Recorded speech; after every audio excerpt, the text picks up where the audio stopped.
रामकृष्ण हरी बाऊली. जय जय रामकृष्ण हरी बाऊली. या संतश्रेष्ठ तुकाराम महाराजांचा एक प्रसिद्ध अभंग आपण चर्चेसाठी घेऊया.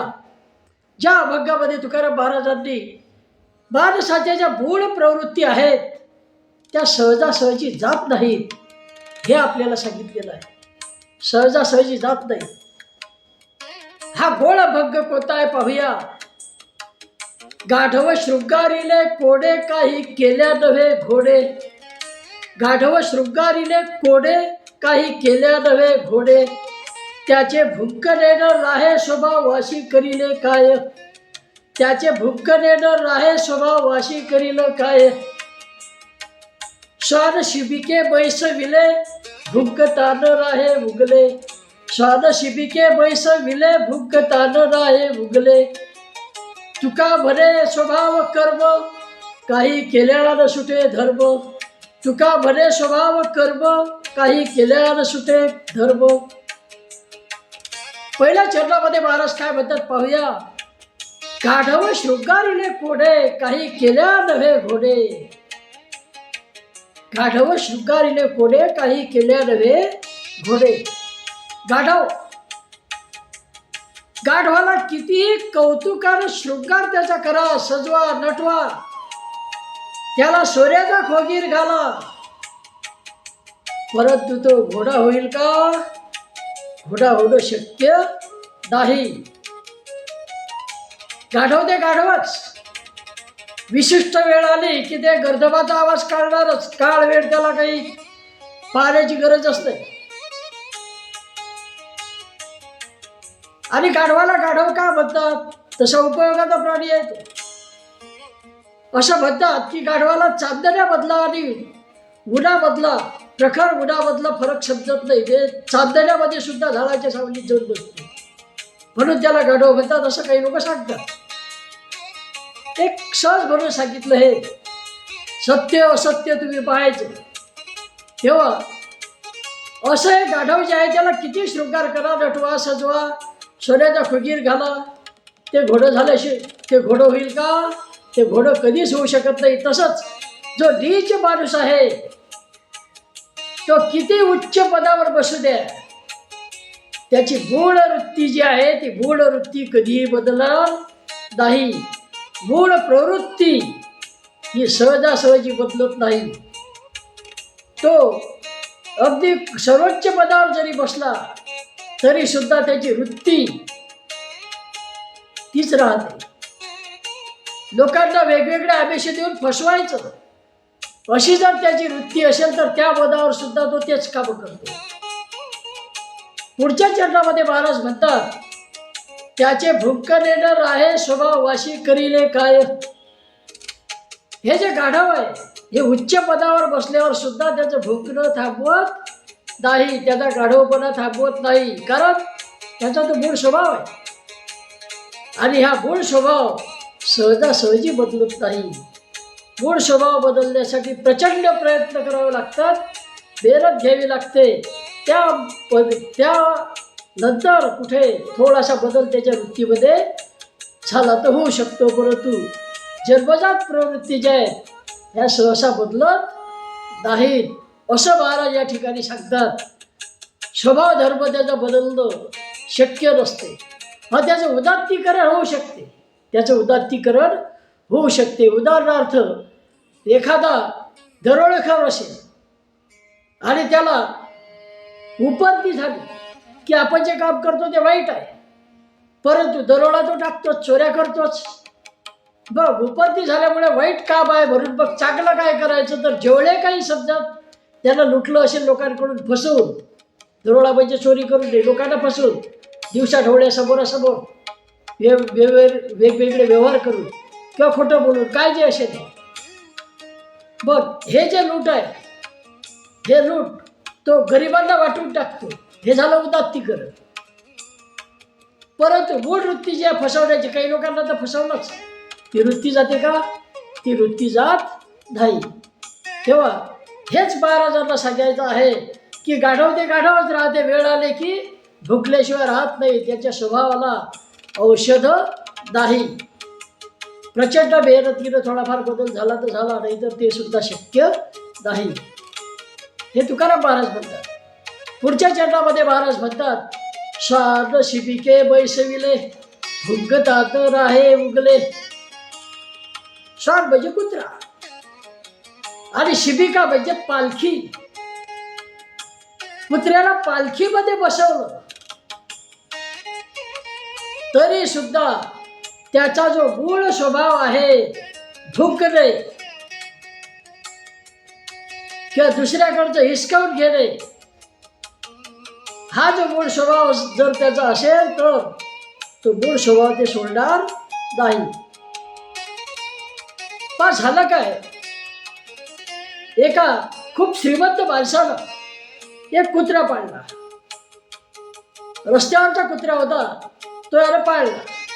त्याला म्हणजे त्याला प्रेम दिलं, खूप खाऊ पिऊ घातलं, अगदी पाहिजे ते त्या राजा त्याला खायला द्यायचा. दररोज त्याची आघोळ वगैरे केली जायची. राजा म्हणतो मी, राजेशाही नाही, आता खूप श्रीमंत माणूस होते. त्याची आघोळ वगैरे त्याच्या घरामध्ये घातली जायची. आणि मग गाडीमधून एक दिवस या राजानं या कुत्र्याला, जो बोकाट कुत्रा त्याला वागवला होता, पाळला होता, एखाद्या वर्षापर्यंत घरामध्ये ठेवला. नंतर मग गाडीमधून कुत्र्याला घेऊन तो गावामध्ये फेरफटका मारायला गेला, बाहेर निघाला. एका ठिकाणी गाडी थांबली. राजा काहीतरी बोलण्यासाठी खाली उतर. राजा म्हणतो मी, हा राजा म्हणजे हा श्रीमंत माणूस खाली उतरला बोलण्यासाठी. दार उघडाच होतं. आता तेवढ्यात काय झालं, या कुत्र्याला एक मरतुकला कुत्रा दिसला दुसरा. त्याच्या तोंडामध्ये हड्डी होती, चघळलेली हड्डी. ती हड्डी पाहता बरोबर याचा मूळ स्वभाव कुत्र्याचा जागा झाला. तो उपाशी होता काय? उपाशी नव्हता. त्याला खाण्याची गरज होती का? खाण्याची गरज नव्हती. हे हड्डीच नाही तर फ्रेश त्याला खायला मिळायचं, फ्रेश मीठ वगैरे. परंतु हा मरतुकला कुत्र्याच्या तोंडामध्ये हड्डी दिसता बरोबर हा जो कुत्रा आहे त्याचा स्वभाव उफाळून आला मूळ. आणि हा मूळ स्वभाव उफाळून येता बरोबर त्यानं काय केलं, गाडीतून बाहेर उडी मारली आणि भुंकत भुंकत त्या कुत्र्याच्या मागे लागला. ते कुत्रं चपळ होतं, ते खूप वेगात पळालं. हे दूर पळत गेलं त्याच्या मागे आणि त्याच्या तोंडामधली हड्डी हिसकण्याचा प्रयत्न केला. त्या श्रीमंत माणसानं पाहिलं आणि त्यानं पाहिलं की याला वागून तर काहीच फायदा नाही झाला, याचा स्वभाव अजिबातही बदलला नाही. हा जसा आहे तसाच आहे, एवढं पोटभर खाऊ नये, याच्यामध्ये काहीच बदल झाला नाही बावली. म्हणून मग यालाही त्याला जाऊ दिलं, गाडीमध्ये बसला आणि परत फिरला. तेव्हा मूळ स्वभाव जो आहे हा मूळ स्वभाव बदलत नाही, कधी ना कधी उफाळून आल्याशिवाय राहत नाही. कधी ना कधी तो उफाळून येतोच. भिकारी वृत्तीचा माणूस एकदम जर श्रीमंत झाला, एकदम म्हणतो मी, कष्ट करून जर श्रीमंत झाला तर त्याला समजते काय. परंतु हा जर एकदम श्रीमंत झाला तर त्याची मूळ प्रवृत्ती मात्र जात नाही, मूळ प्रवृत्ती जात नाही.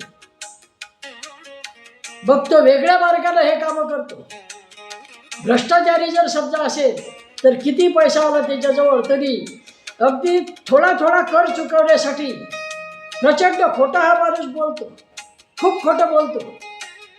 आणि हे लहान लहान कर जे असतात अगदी 60-70 रुपये 100 रुपयासाठी सुद्धा खोटं बोलतो. आणि कर चुकवेगिरी करेल किंवा एखाद्याला फसवेल असे लोक असतात बावली. कारण मूळ स्वभाव जात नाही, कुठेतरी तो दिसून येतो, हलकट वृत्ती दिसून येते. आणि हेच तुकाराम महाराजांना सांगायचं आहे. अगदी व्यवहारामधले उदाहरण देऊन त्यांनी आपल्याला पटवून दिलेलं आहे. शान शिबिके बैसविले भुंकतान राहे उगले. ते भुंकल्याशिवाय काही चुपचाप बसत नाही. मुकाट्यानं बसते का नाही, भुंके नसते, स्वादच आहे.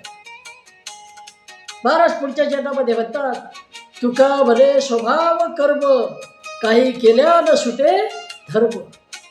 तुकाराम महाराज म्हणतात हे स्वभाव आहे, मूळ स्वभाव आहे, मूळ प्रवृत्ती त्याची आहे आणि काही केल्या सुटत नाही, काही केल्या सुटत नाही. गुण प्रवृत्ती सुटू शकत नाही. आणि म्हणूनच तुकाराम महाराज म्हणतात की बाह्य बळेजावापेक्षा, बाह्य दिखाव्यापेक्षा आंतरिक बदलावर भर दिला पाहिजे. आतून बदल झाला पाहिजे. आणि आतून बदल होण्यासाठी संतांची संगती महत्वाची आहे. अर्थात खऱ्या संतांची, तुकाराम महाराजांसारख्या संतांची, किंवा संत वचनं जे आहेत त्या संत वचनं आपल्या आचरणामध्ये अगदी 10% जरी आणली तरी बराचसा फरक झाल्याशिवाय राहत नाही बावली. आणि आंतरिक बदल जर झाला, हा आंतरिक बदल झाला तर काही फरक पडू शकतो.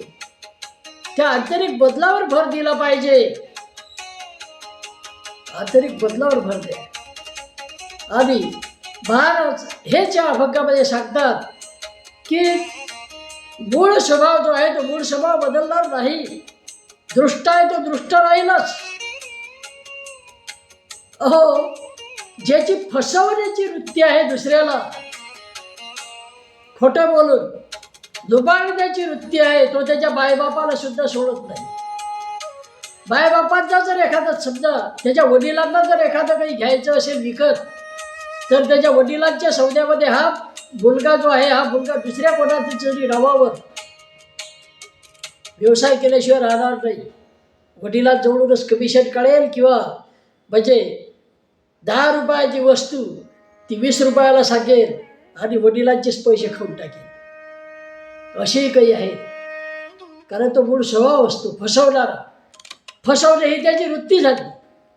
आणि हेच महाराजांना सांगायचं आहे. आणि आपण म्हणून म्हणतो कुत्र्याचं शिपूट वाकडं ते वाकडंच, कारण ते जन्म जात आहे. तेव्हा भावली असा अतिशय सुंदर दृष्टांत देव तुकाराम महाराजांनी आपल्याला पटवून दिलेला आहे की मूळ स्वभाव कधी जात नाही, तो बदलत नाही. त्या परत एकदा हा अभंग आपण ऐकूया. गाढव शृंगारिले कोडे सो काही केल्या नव्हे घोडे, त्याचे भुंकणे न राहे स्वभावाशी करील काय. स्वान शिपिके बैसविले भुंकता न राहे उगले. स्वान शिपिके बैसविले भुंकता न राहे उगले. तुका म्हणे स्वभाव कर्म काही केल्यान सुटे धर्म. तुका म्हणे स्वभाव कर्म काही केल्यान सुटे धर्म. रामकृष्ण हरी माऊली. जय जय रामकृष्ण हरी माऊली. अजूनही जर समजा माझं चॅनेल सबस्क्राईब केलं नसेल तर कृपया सबस्क्राईब करा. माझ्या काही चुकत असेल तर ते कॉमेंट करून सांगा. यामध्ये अजून काही भर घालता येत असेल तर ते सुद्धा मला कॉमेंट करून सांगायला विसरू नका.